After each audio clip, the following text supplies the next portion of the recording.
In Java programming, developers often need to store and manage collections of data. Two popular data structures used for this purpose are ArrayList and LinkedList. Both allow us to store multiple elements in a list, but they work very differently behind the scenes. ArrayList stores elements in a dynamic array. This means elements are stored in a continuous block of memory, similar to a regular array, but the size can grow automatically when more items are added. Because the elements are stored next to each other, the system can quickly access any element using its position or index. Imagine a list of students stored in an array list.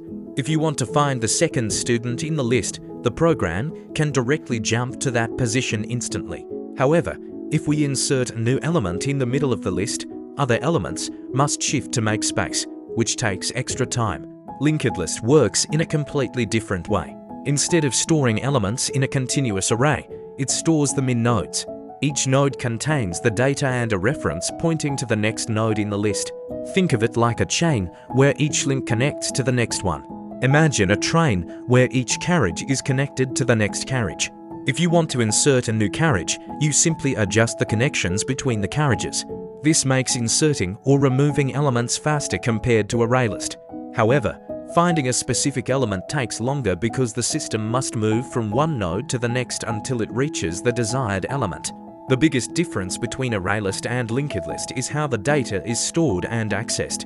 ArrayList is better when your program frequently reads data or accesses elements by position. LinkedList is better when your program frequently inserts or removes elements.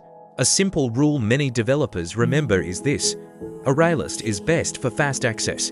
LinkedList is best for frequent insertions and deletions.